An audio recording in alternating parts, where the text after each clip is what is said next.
رانا صاحب میں ذرا آپ سے شروع کرنا چاہتا ہوں کہ سیاستدان تو ایک خاص نظر سے دیکھتے ہیں اور ہو سکتا ہے اس میں سم ٹائم ان کو اپنے لیے کوئی اچھی چیزیں سیاسی چیزیں نظر آ رہی ہوں، لیکن آپ 2025 کو کیسے دیکھ رہے ہیں؟ اس لیے کہ کل ہی 2 تاریخ کو ہی ایک مذاکرات ہو رہے ہیں، تو آپ کو لگتا ہے کہ کوئی چینج ہوگا یہ 2025 2024 کے مقابلے میں؟ تھینک یو اظہر صاحب. مسلمان بندہ ہو تو وہ امید پہ تو رہتا ہے نا کہ ہمیں رکھنی بھی چاہیے کہ جو کمیٹی بن رہی ہے جو بظاہر ہمارے سامنے کل 3:30 بجے ملے گی، اور اگر کوئی بیک گراؤنڈ میں بھی ہیں تو اس میں یہ آپ نے بڑے معنی کہا بظاہر 3:30 بجے ملے گی، مطلب کہ پھر کہیں اور نہیں میں کچھ اور اس لیے کہہ رہا ہوں کہ خان صاحب کہتے ہیں کہ میں ایک طرف وہ براہ راست کہتے ہیں کہ فوج سے بات کرنی ہے، اور جب 26 نومبر کے بعد ان کے ہاں کچھ کمزوری نظر آئی میری نظر میں تو انہوں نے کمیٹی بنا دی. لیکن جب خان صاحب سے پوچھا جاتا ہے کہ آپ کے ساتھ آپ کے لوگ کہتے ہیں کہ آپ کو فلاں گاڑی میں لوگ ملنے آئے تھے، کوئی آپ ویسے تو کرنل شرنل کرتے رہتے ہیں کہ وہ سن رہے ہو تم، تو جب کوئی اور بڑا ملتا ہے تو آپ جواب نہیں دیتے، اس پہ وہ ہمیشہ مسکراتے ہیں. انہوں نے کبھی نہیں کہا کہ میں کسی سے نہیں ملا. تو لہٰذا یہ بات میں اس وجہ سے کہہ رہا ہوں کہ میں اپنے رپورٹر سے بات کر کے کہہ رہا ہوں. میں تو خان صاحب سے نہیں ملا جا کے جیل میں، جو ہمارا رپورٹر جاتا ہے میں تو اسی کے ذریعے کویسچن بھی کراتا ہوں، پوچھتا بھی ہوں کہ بھائی ان سے یہ بات پوچھیں، تو وہ جواب نہیں دیتے. لہٰذا ایک طرف آرمی کی جو سپوکس پرسن ہے وہ ہیں DGISPR، وہ براہ راست کہتے ہیں 9 مئی پہ معافی مانگیں. ہم دونوں چیزوں کو دیکھیں، عمران خان جواب نہیں دیتے، لیکن جب ان کے ساتھ رابطہ کرنا ہوتا ہے تو دروازے صبح 7 بجے ناشتے کے لیے بھی کھلوائے جاتے ہیں، لیٹ نائٹ بھی ملتے ہیں لوگ جا کے، انہی کی پارٹی کے لوگ، تو وہ بھی نہیں بتا رہے. تو ہمیں تو پھر یہی کہنا ہے کہ بظاہر یہ مل رہے ہیں. اب ہمارے دوست نصرت جاوید صاحب سینئر ساتھی ہیں، وہ کہہ رہے ہیں کہ جی وہ بیگم بشرا کے ساتھ اصل مذاکرات ہو رہے ہیں. اگر بیگم بشرا تو لیڈ کرنے آئی تھی 26 نومبر کو، ان کا تو پہلا سٹیپ ہی علی امین گنڈا پور، اگر وہ بقول ان کی بہن کے کہ وہ سچ کہہ رہی ہیں کہ وہ رکنا چاہ رہی تھی، تو علی امین گنڈا پور نے ان کو خراب کر دیا، کیونکہ لیڈرشپ دوڑ گئی 26 نومبر کو ورکرز کو چھوڑ کے جن سے قسمیں اور وعدے لیے تھے. ورنہ اگر یہ بیانیہ ٹھیک ہے جو کہ میری نظر میں غلط ہے لاشوں والا، تو یہ لاشیں لے کے بیٹھ جاتے ہیں وہاں پہ. یہ تو عمران خان صاحب وہی ہے نا جو میتیں لے کے لوگ پیارے بیٹھے ہوئے تھے ہزارہ کے کوئٹہ میں، تو وہ کہتے تھے میں بلیک میل نہیں ہوتا.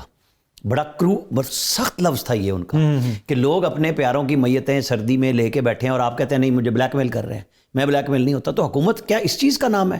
تو یہ آپ کو حوصلہ افزا نہیں ہے کل والے مذاکرات نہیں، یہ سے؟ سودے بازی کوئی ہوگی، یہ مذاکرات مطلب میں تو سمجھتا ہوں کہ گورنمنٹ کو جو لوگ 9 مئی میں انوالو نہیں ہیں، ٹھیک ہے، جو پاکستان کے اداروں کے اوپر حملہ کرنے میں انوالو نہیں ہے اور وہ اریسٹ ہیں، چاہے وہ عام ورکر ہے چاہے وہ سیاسی طور پہ کوئی لیڈرشپ کا رکھتا ہے، انہیں راستہ دینا چاہیے کہ ان کی ضمانتیں کرا دیں، تاکہ خان صاحب کو ہو کہ ہاں جی کچھ میری بھی بات سنی گئی ہے.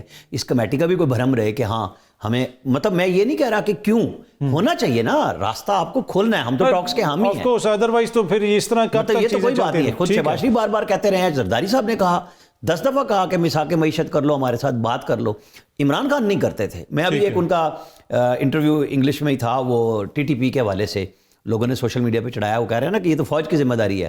وہ کہہ رہے تھے یہ میں نے خود کیا ہے، میں نے معاف کر دیا ان سب کو، 45,000 لوگوں کو، 6,000 ملیٹنٹ ہے اور باقی ہم نے معاف کیا ہے، اور یہ صرف طالبان کی اتنی اسسٹنس ہے کیونکہ کابل میں مذاکرات ہو رہے ہیں، تو ہم یہ خود براہ راست کر رہے ہیں. آج اس کو اون ہی نہیں کر رہے. رانا صاحب اب ایک چیز جو بار بار جس کا بڑا تسلسل سے ذکر ہو رہا ہے کہ ٹرمپ انتظامیہ آئے گی، امریکی دباؤ پڑے گا، آپ کو لگتا ہے کہ کوئی بیرونی دباؤ پڑے گا اور اس دباؤ کو فورسی کر کے یعنی پریڈکٹ کر کے حکومت نے یہ مذاکرات شروع کیے ہیں، یا پھر بس وہ باتوں کی حد تک ہی ہوگا وہ دباؤ؟ اس سے پہلے میں کراچی پہ چونکہ آپ بات کر رہے تھے، مجھے یہ بتائیں کہ علامہ ناصر عباس جعفری صاحب سینیٹر بھی ہیں PTI کے، ان کی پارٹی بھی ہے، یہ پشاور میں کیوں نہیں مظاہرہ کر رہی؟ کراچی کریں، ساری پارٹیوں کا پورے پاکستان میں حق ہے مظاہرے کریں. ویسے ادھر بھی کر رہے ہیں، یہ ہمارے پریس کلب کے سامنے بھی انہوں نے ساری جگہ کر رہے ہیں. جی جو مندوخیل صاحب نے بات کہی، یہ CM ہاؤس کے سامنے کیوں نہیں کر رہے؟ یہ اس اسلام آباد چڑھائی میں انوالو تھے ناصر عباس جعفری، علامہ ناصر عباس صاحب، ٹھیک ہے، یہ اسلام آباد کو فتح کرنے میں شامل تھے، شانہ بشانہ تھے بیگم بشرا کے اور علی امین گنڈا پور کے. انہوں نے کیوں نہیں کہا کرم چلو، پہلے وہاں چلو، لوگوں کی میتیں ہیں. یہ 6 سال سے عروج پہ ہے، اور 6 سال میں علی امین گنڈا پور پہلے وفاقی وزیر تھے، اس کے بعد ان کے بھائی صوبائی وزیر تھے، اس سے پہلے یہ صوبائی وزیر تھے، اور آج وزیر اعلیٰ ہیں. کس کی ذمہ داری بنتی ہے جی؟ بلکہ پچھلی بھی جو ان کی حکومت تھی اس وقت بھی یہ مسئلہ چلتا رہتا تھا. میں چھوڑ دیں جی، میں علی امین گنڈا پور اکیلے کا نام لے رہا ہوں، میں عمران خان کا بھی نام نہیں لے رہا. یہ فرقہ وارانہ لڑائی ڈی آئی خان میں، میرا پڑوس ہے بکر سے، ہم نے اس کا عروج دیکھا کہ لوگوں کی منتقلیاں ہوئی بکر میں دریائے سندھ کے دوسری پار. ان سے زیادہ اس بات کو کوئی نہیں سمجھ سکتا کہ کتنی خوفناک ہے. ان کا کام نہیں تھا کہ یہ اس لیڈرشپ کو چھوڑ کے کہ نہیں میں پہلے اپنے صوبے میں جو عملداری، ویسے تو ان کے اپنے ضلع میں بھی نہیں ہے عملداری، مولانا فضل الرحمان نے سب سے پہلے کہا تھا رات کو پولیس باہر نہیں نکل سکتی. تو یہ کس چیز کی حکومت ہے جو آپ گورننس مجھے اور آپ کو ہم دکھا رہے ہیں کہ جی کے پی میں عمران خان کا چورن بکا ہے، گورننس نہیں بکی. بھائی انہوں نے کون سی حکومت کی تھی؟ انہوں نے کون سے ڈیم دیے؟ وہ یونیورسٹیاں بیچنے، رقبے بیچنے پہ جا رہے ہیں. ہمارا میڈیا سوال ہی نہیں اٹھاتا کہ بھئی کے پی میں عمران خان کا 11واں سال ہے. ہم سندھ پہ بڑی تنقید کرتے ہیں 16واں سال ہے جی حکومت کر رہے ہیں، کیا دیا؟ اجاڑ کے رکھ دیا. کے پی میں کیا کیا ہے؟ یونیورسٹیوں کی تنخواہیں نہیں ہیں، میڈیکل کالجز بنانے تھے، ڈیم بنانے تھے، انہوں نے ڈیم فل بنایا لوگوں کو. ہمارے ہاں کیا ایسی کوئی نہیں ہے؟ ہم ادھر لاشیں ڈھونڈ رہے ہیں، ہم یہ کر رہے ہیں. بھائی کے پی میں آپ کا 11واں سال ہے، آپ ہمیں بتائیں. بی آر ٹی آپ کہتے تھے جنگلہ بس سروس ہے، ٹھیک ہے، آپ نے سب سے مہنگی بنائی، آج تک بھی وہ کمپلیٹ نہ ہوئی. جو ٹرانسپورٹ سروس جس کو عمران خان تانے دیا کرتے تھے، بنا بھی دی، شروع نہ ہوئی. کے پی گورنمنٹ میں عمران خان ہیلی کاپٹر لے کے جب ڈنگی میں لوگ مر رہے تھے پشاور میں، یہ سیاحتی مقام ڈھونڈ رہے تھے. کون سا نیا ایک سیاحتی مقام مجھے بتا دیں 11 سال میں جو انہوں نے ڈیولپ کیا؟ انہوں نے جو ڈیولپ پہلے سے تھے ان کی بھی تباہی ہوگی، سوائے اس کے کہ ہم نے جی وہ سارے کے سارے کرائے پہ چڑھا دیے ہیں جتنے ہمارے ریسٹ ہاؤسز تھے. اس کے علاوہ کیا تھا؟ وہ بھی یار دوستوں نے لے لیے، ہوٹل ان کے بن گئے.